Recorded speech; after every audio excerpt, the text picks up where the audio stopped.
I'm glad to be a man. Well, I'm glad for the strength in my heart and my hand. It's taken so long to feel it this strong and know where I stand. And now I'm glad to be a man. I like to work on my car, that's alright. I like to sweat real hard, that's alright. We'll spend a day with the kids, that's alright. Or just spend a day in bed, that's alright. I've come to use the sound of my voice, and I've come to love the love of my choice. And it feels so good to let my body move. I thought I couldn't be graceful, but that's not true. 'Cause I'm glad to be a man. Well, I'm glad for the strength in my heart and my hand. It's taken so long to feel it this strong and know where I stand. And now I'm glad to be a man. Yes, I'm glad to be a man. Yes, I'm glad to be a man. I think we're going to change, continue to change. Pandora's box has been sprung indeed, and we'll never put that lid back down.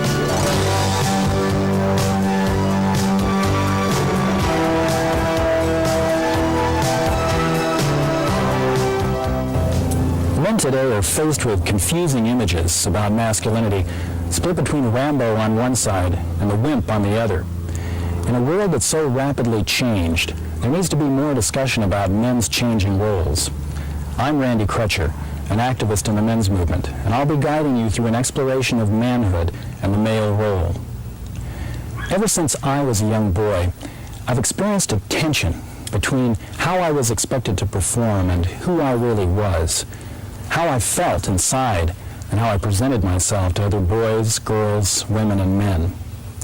It wasn't until the last few years, though, that I discovered most men experience that tension and pressure to be a man according to a prescribed role. For me, the role has provided some benefits and some privileges, sometimes to the disadvantage of the women in my life. In addition, it has made me compete with other men, which all too often leads to distrust and uneasy relationships. Fortunately, there has always been a part of me that has rejected this male role as I seek to meet my own needs as a complete and total human being, learning to live intimately with the women, men, and children in my life. In the following program, we'll be looking at redefining masculinity, exploring our emotions and friendships with other men, changing male-female relationships, becoming involved fathers, and the men's movement. Author Perry Garfinkel interviewed men across the United States for his book, In a Man's World. So few men I interviewed and so few men in other studies could say that they had an actual real-life male mentor figure, and uncles and other diverse men are not there. So we go scrambling, looking for our male heroes. And when the media in film and other media put out that there's the new hard guy is coming back, I'm deeply concerned about that. I think there's an image out there of the new macho man is the Rambo figure. Is kind of confusing men. No one should have to live up to your name. Goodbye, John Wayne. Robert Sayers has led father support groups and has written about men's styles of parenting. He's redefining our understanding of male power. What we're really trying to gain space for is understanding male power, the beauty of male power, the life-giving aspects of that male power rather than the life-destroying aspects of it is very difficult right now. It makes it more difficult, and I think men have a tendency because of that to pull back. They have a tendency to either withdraw and on another side to act out more. I mean, it's real clear what we expect of you is to be aggressive and violent. And on the other side, there's kind of a withdrawal from that. The important thing is to start understanding that powerful side in a giving and loving way. In the process of defining men's changing roles, we realize that despite male advantages in the world of power and money, there are many personal dangers in male behavior, as Walt Schaefer, Shepard Bliss, and Fred Hayward will explain to us. Your self-worth is determined by your achievement. That's a very pervasive thing that men grow up believing. A second is the belief that as a man, you have a right to put demands on others around you that things ought to be like you think they ought to be, particularly in the women in your life. And this isn't universal, but this kind of what one writer calls masturbation is a terrible demand to put on yourself and others, and leads to a degree of frustration. Another is the belief that you probably have not done enough yet, and you need to do more. Still another, of course, is don't show weakness and don't show vulnerability. There are certain emotions that you can show, such as the joy of succeeding. You can show anger, but you don't dare show vulnerability or weakness or self-doubt. And the final one I would mention that is a key belief is the belief that if you're struggling, you're probably succeeding, and your self-worth probably then will come along. And if you're not struggling, you're probably not making it, and your self-worth is in doubt. These are illustrations of some of the parts of the male belief system. Economically and politically, men have control. I mean, that's a fact. But there are many other areas of our life, of our personal life, of the lives that we really live, in which men do not have access, in which they are not allowed, in which they're structured into 9-to-5 work, in which you're expected to dull their feelings, in which you're expected to go off to war as cannon fodder. So I think a good part of the violence in the male life comes as a direct result of our roles. For one thing, our roles are basically competitive, innately competitive, in a way that the female role is not. Follow me out, it keeps me from touching my friends. Yes, it keeps me from touching my friends. Oh, don't you let it keep me from touching my friends. Another facet of the male role belief system is that it inhibits intimate friendships and nurturance among men. Homophobia, the fear of homosexuality, is a particularly potent fear that keeps men too distant from each other. We learn so much from our fathers as our first and primary male role models that have the lessons we learn are about lack of communication, lack of expression of feelings, about competition, power, hierarchy, territoriality. I think the kind of inferiority that men feel among other men comes first from our fathers. In solving the issues of how men can relate better to each other, I think we have to first resolve our relationship with our father, and then move forward into relationships with other men from that. One of the definitions of homophobia is the fear of being felt to be gay. And one of them also is the fear that I might actually be gay. And so what happens in our culture is that they see two men being close or intimate or affectionate, and the assumption is that they're gay men. And when we were raised from young boys, we were told not to be sissies and not to cry and do all those feminine appearing things that has put us in an incredible box and keeps us apart as men. We really have to work on that to break those down so that we can give the support to each other that we really need to give. Shepard Bliss has facilitated many men's groups and men's studies classes. He found that men have different ways of expressing their emotions than do women. I find that men have deep friendships, that men have deep feelings, and that men can open up. It's not as a woman, it's in a different way, and that's what's confusing. In many ways, women have sort of dominated in the field of feelings, in the language of feelings, and the idea is that feelings should be recognizable in the woman's way. But there is what the poet Robert Bly calls a male mode of feeling. And it's a little different. Sometimes it's not as high up in the voice. It's down along grief. And it's less with pain and less with anger and more with grief. And there's that kind of substance that connects men. And it's going for that place, that sense of loss and kind of understanding that I think is special to men. The main paradigm we have for intimacy is face-to-face intimacy. The talking, the making love, this sort of intimacy. And it's a deep form of intimacy. There's also a male mode of intimacy that's more side by side. It's the running together, the playing racquetball, the long-term projects, the painting the house, being in a room with someone where the presence is what's important. I find often that there is a verbal disparity between men and women. There's many women, I can't keep up with their need for verbal exchange. And I used to feel there was something wrong with me, that meant I was less intimate. Well, in fact, it means that my mode is different, that it's more physical. We men have been out in the woods all these years. You know, it's just recently that we've come into the cities, and we were out there hunting and providing. And so there's something very honorable about that male silence at times. Now, I'm not talking about withholding. There's something else that's withholding. But I'm talking about containment and the kind of boundaries that men need. There's a dignity to that. There's a strength to that that I like. I like a man who can communicate with a gesture, who can communicate with the way he looks in his eyes. Phil Acrylis is a clergyman and co-founder of a men's center. He adds that men are very restricted in the expression of their feelings. It's men's cultural style to express all kinds of feelings in the forms that look like anger, and that's really not always what's going on at all, that there's other kinds of feelings there, and that, that men do have feelings and to be allowed to express them. So I'd like women to understand that. I'd like women to understand that men are in fact feeling confused and somewhat powerless in some of these areas, and not bad-willed.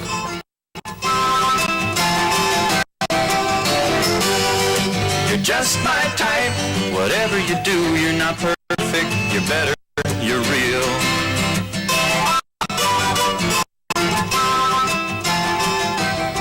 Not only are men learning to establish close friendships with other men, men and women are moving toward greater equality in their relationships. Traditional masculinity and femininity are no longer functional ways of behaving, according to psychologist and author Herb Goldberg. The traditional male-female relationship dynamically creates rage in the woman because she's played the passive submissive role, and guilt in the male because he feels responsible. So a lot of the men who come to my workshops who are in a crisis because of a relationship with a woman or something else is falling apart in their life are top-heavy with guilt. The traditional feminine role results in the annihilation of the identity of the female. And so I think one of the things that we will hopefully discover in an enlightened age is that both masculinity and femininity are psychological disorders, in the sense that they are defensive strategies against certain inner experiences. I think one of the best things that happened to men, if they could accept it, would be feminism. If they could expect equal responsibility for equal privilege from the woman and no longer court her and no longer take responsibility for paying her bills and feeling guilty when things go wrong, that in itself is a tremendous boon. Warren Farrell and Fred Hayward believe that men are struggling with their traditional role as initiator of activities with women, particularly as main breadwinners. They argue that men are stuck with being success objects and that this is somehow parallel with women's role as sex objects.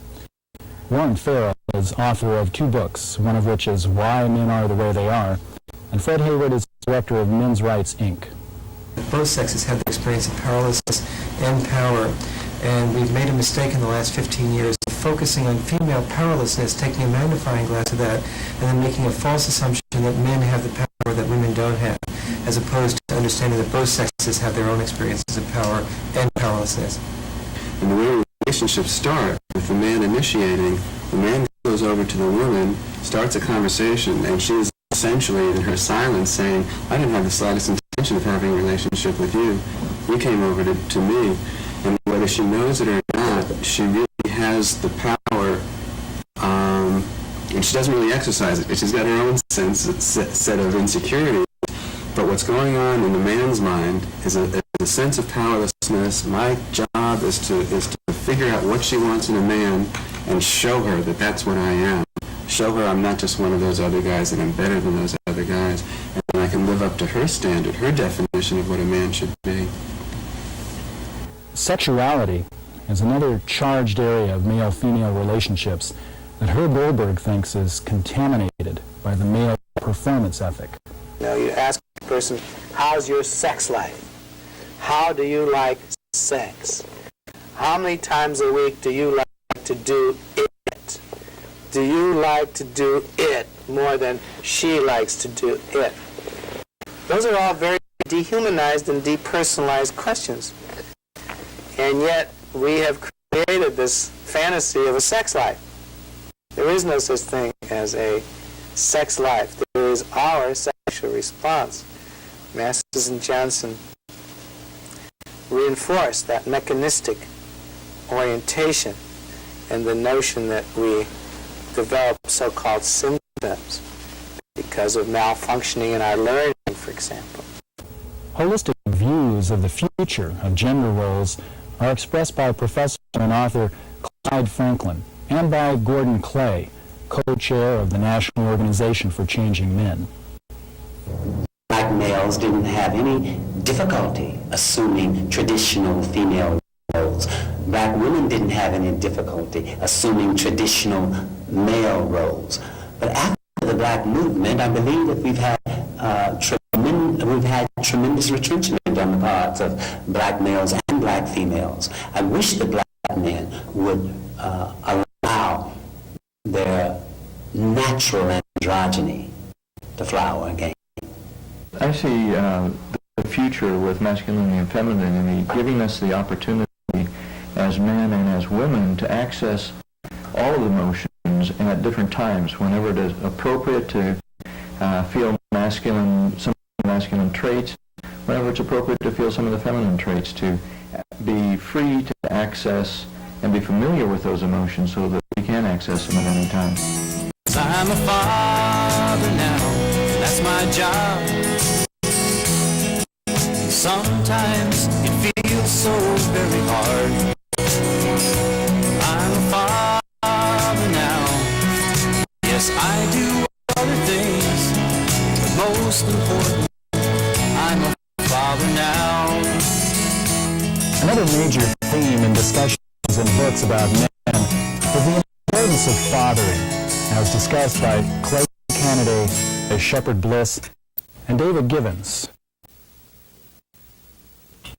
My father cooked, he cleaned, he drove the truck, he cleaned the yard, he pampered, he played with us, and he was the type of man that not only did he play with us or nurture us, he would also nurture the neighborhood kids too.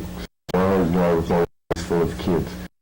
And I look on him, and I didn't understand him at the time of my life when I was growing up. I look back now and decided that he was really a fine man. You know, he's somebody that I looked up to, and I'm not opposed to being that nurturing person as a result. And I can cook, I can iron, I can clean house, I can do all those things, and I saw him do those things. What we have in our society is absent fathers. The average father spends 10 minutes a day with his children. And this has been a result of the Industrial Revolution, in particular when men left the country for the city and the farm for the factory.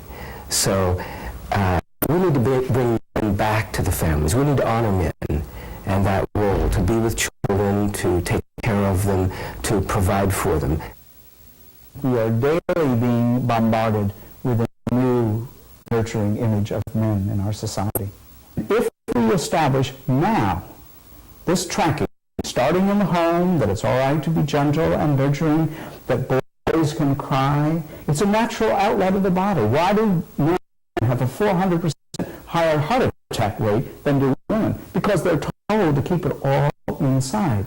So we need to start at the very beginning, a very good place to start, and work up with the child at every level of development that you too can be gentle and loving. It is not going to feminize a boy at all.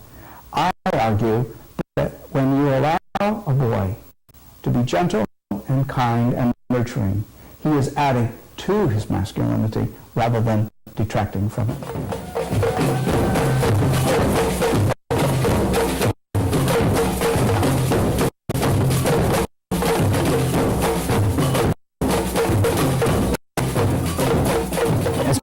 challenging the hazards of the old male role belief system, they formed organizations to help support and educate men.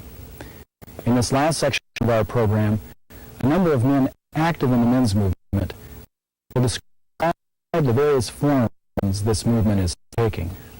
One that is sort of an underground movement that we don't see, but is groups. Probably in every city in this country, there are men getting together and sharing important parts of their lives, not at the bar, but in homes, talking about their lives together. And I think that is probably by far the largest, but unrecognized group. I think with black men belong to the struggle of the men's movement is a struggle, a sense of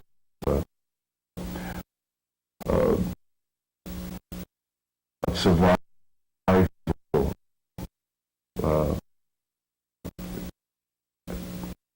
As a black man, it seems as if there's a lot of control socially in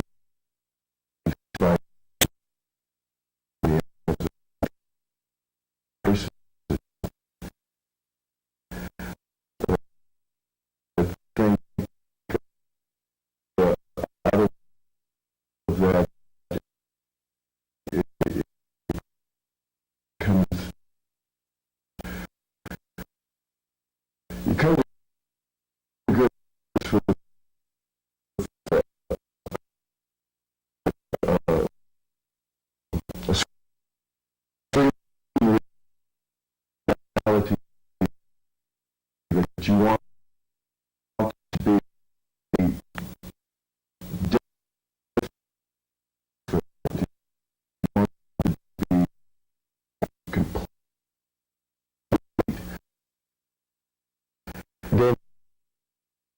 Men have had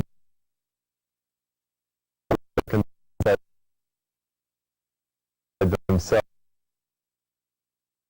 and analyze how they feel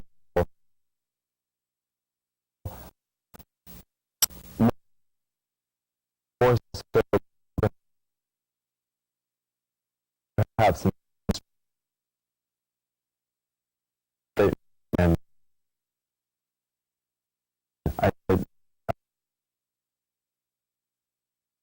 I think that they've been forced to do that.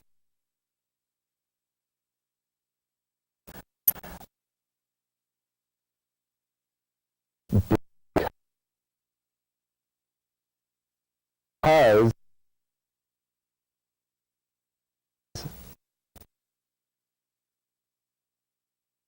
their feelings have been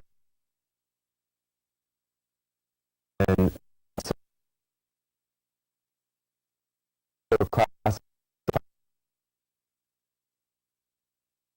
as being different.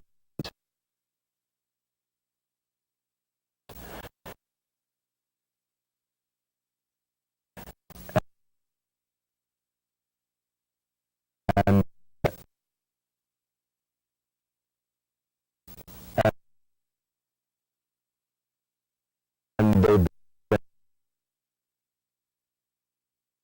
lost. So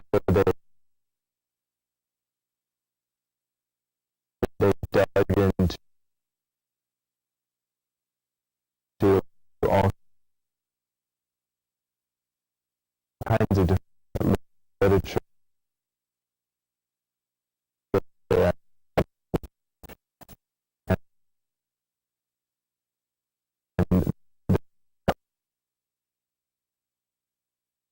Own feelings in themselves.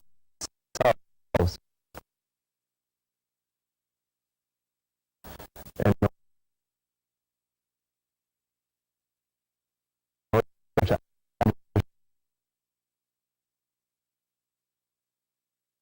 understand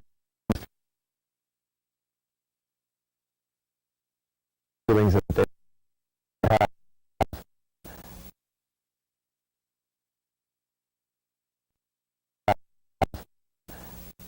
And they've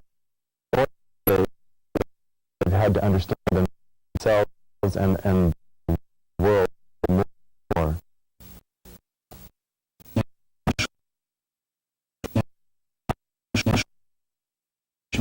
Changing Men is an organization that is profoundly gay.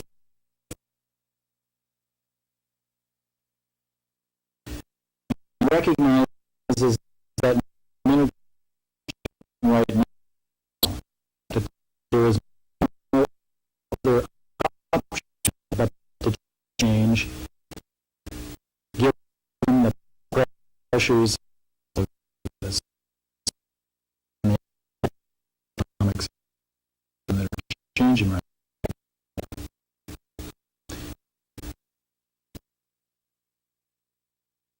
Look to building a community in this country that is focused around men's needs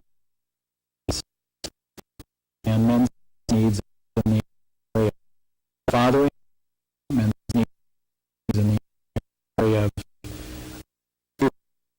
understanding why it is that all too often anger turns to in the direction of their loved ones and towards themselves. It looks at men in work, men in aging, men in spirituality. All of these issues have a national task group in the National Organization for Changing Men.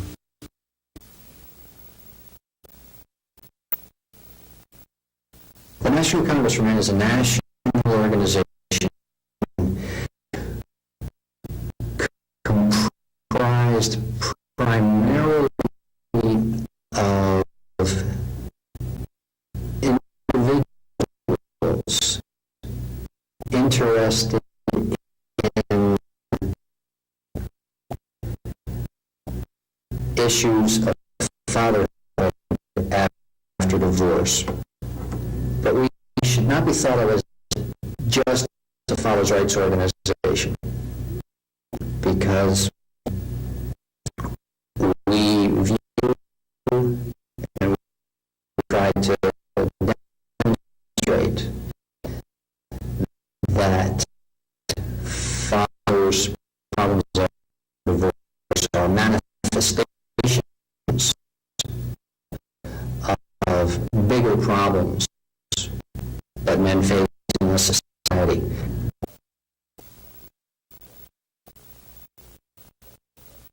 Our concrete objective is joint custody. I would say we're looking for self-expression on the part of men, for men to say, here's who I am and what I want. A lot of the work that I do is legal work. And so I would like to say that most of the people who come to me incorporated with some problem are talking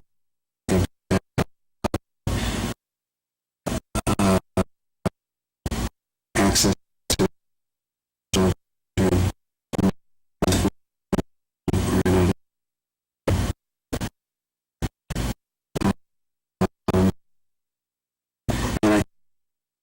think that would probably have to be the major issue that we're going to have to confront. Equality for men in parenthood.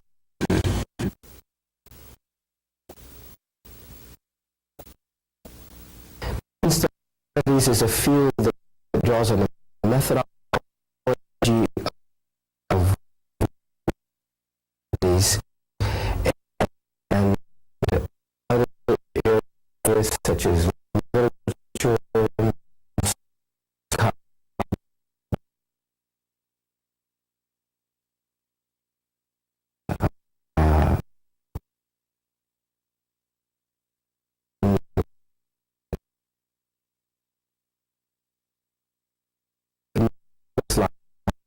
for they really are.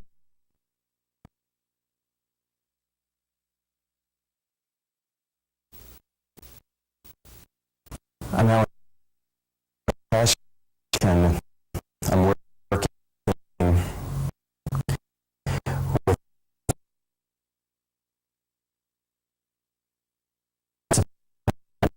and the Maelstrom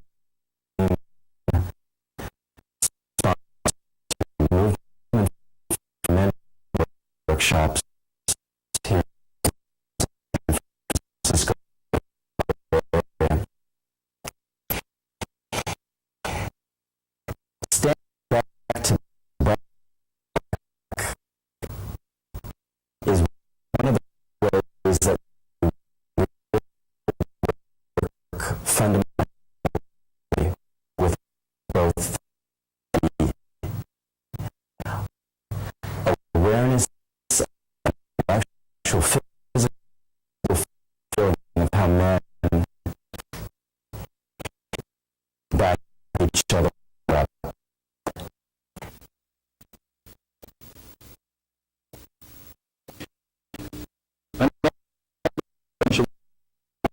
Movement is a poetic branch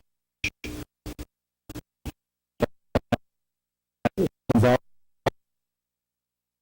with looking at legend and myth and stories and storytelling as a means of getting at the essential experience,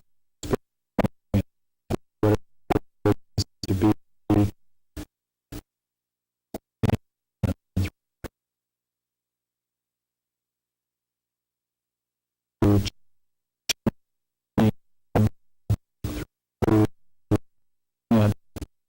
at the poetry and myths can give us as guidelines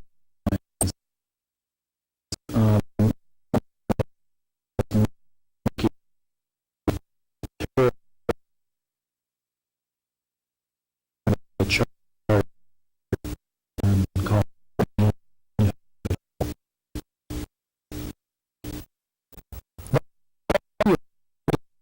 from their and their personal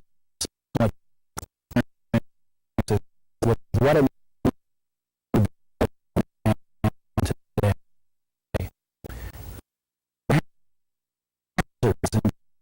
pitfalls in our own ways of being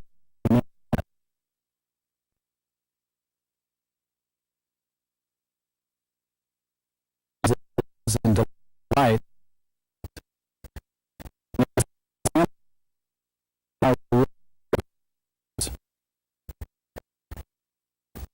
As we look,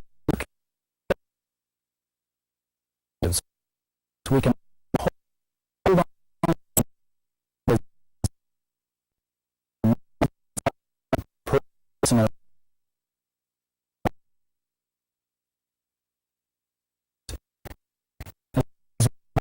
as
state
take it back. Take back the power. Take it back. Give it away back. No one can control you. Take it.